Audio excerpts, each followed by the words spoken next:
Good evening. Tonight we're reading Pride and Prejudice by Jane Austen. Chapter 39.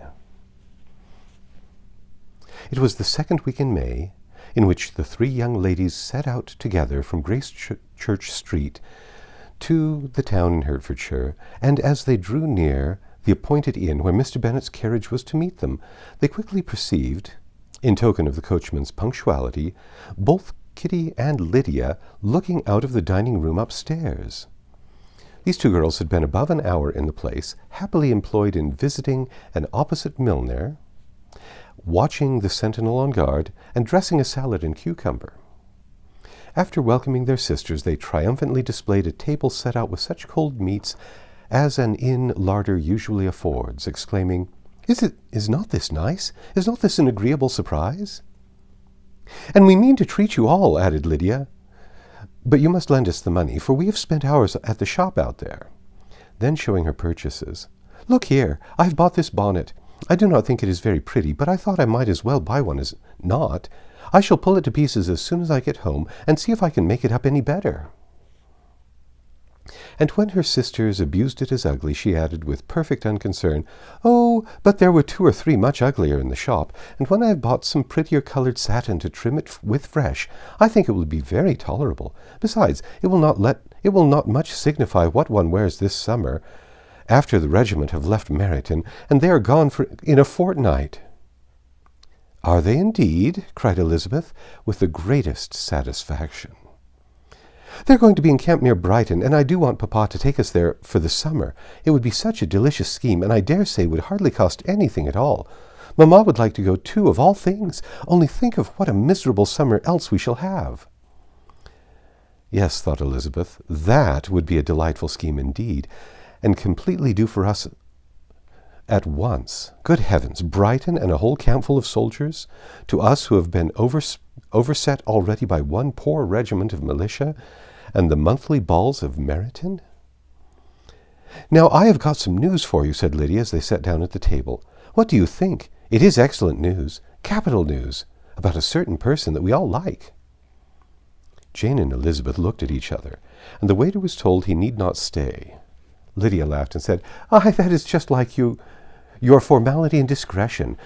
You thought the waiter must not hear, as if he cared. I dare say he often hears worse things than I am going to say, but he is an ugly fellow, and I am glad he is gone. I never saw such a long chin in my life. Well, but now for my news. It is about dear Wickham. Too good for the waiter, is it not? There is no danger of Wickham's marrying Mary King. There's for you.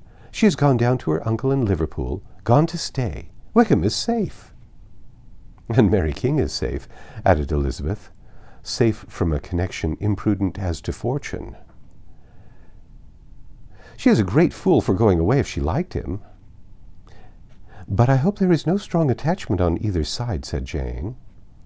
I'm sure there is not on his. I will answer for it. He never cared 3 straws about her. Who could about such a nasty little freckled thing? Elizabeth was shocked to think that, however incapable of such coarseness of expression herself, the coarseness of the sentiment was little other than her own breast had formerly harbored and fancied liberal. As soon as all had ate and the elder ones paid, the carriage was ordered, and after some contrivance, the whole party, with all their boxes, work-bags, and parcels, and the unwelcome addition of Kitty's and Lydia's purchases, were seated in it. How nicely we are crammed in, cried Lydia. I'm glad I bought my bonnet, if only for the fun of having another bandbox. Well, now let us be quite comfortable and snug, and talk and laugh all the way home. And in the first place, let us hear what has happened to you all since you went away. Have you seen any pleasant men? Have you had any flirting? I was in great hopes that one of you would have got a husband before you came back. Jane will be quite an old maid soon, I declare. She is almost 23. Lord, how ashamed I should be not to be married before 23. My Aunt Phillips wants you so to get husbands, you can't think. She says Lizzie had better have taken Mr. Collins, but I do not think there would have been any fun in it. Lord, how I would like to be married before any of you. Then I would chaperone you to all the balls. Dear me, we had such a good piece of fun the other day at Colonel Forster's. Kitty and me were to spend the day there, and Mrs. Forster promised to have a little dance that evening. By the by, Mrs. Forster and me are such friends, and so she asked the two Harringtons to come, but Harriet was ill, and so Pen was forced to come by herself. And then what do you think we did? We dressed up Chamberlain in women's clothes on purpose to pass for a lady. Only think what fun!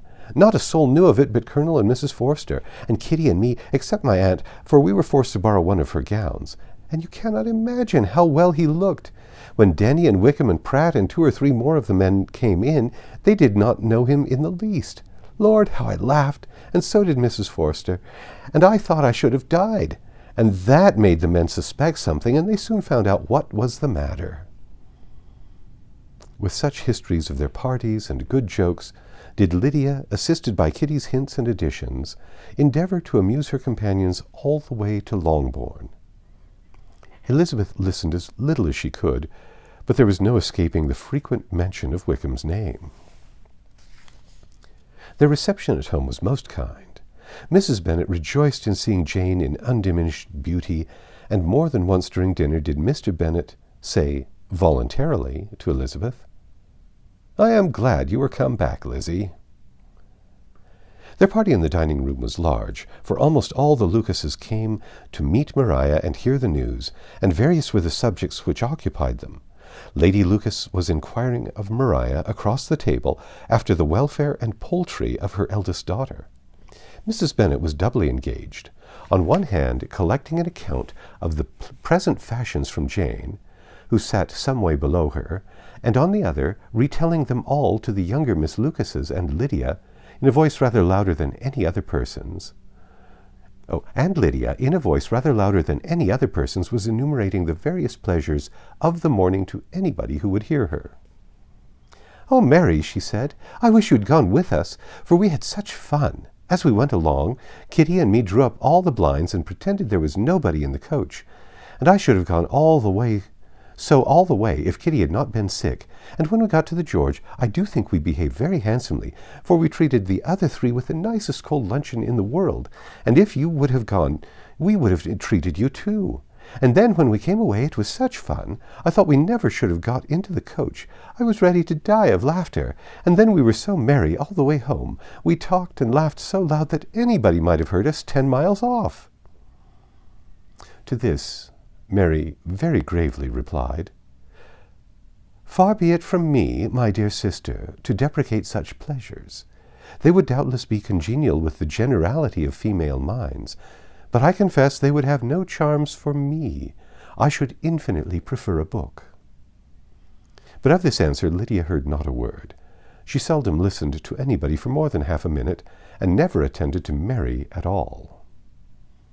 In the afternoon, Lydia was urgent with the rest of the girls to walk to Meryton and see how everybody went on, but Elizabeth steadily opposed the scheme. It should not be said that the Miss Bennets could not be at home half a day before they were in pursuit of the officers. There was another reason, too, for her opposition. She dreaded seeing Wickham again, and was resolved to avoid it as long as possible. The comfort to her of the regiment's approaching removal was indeed beyond expression. In a fortnight they were to go, and once gone, she hoped there could be nothing more to plague her on his account.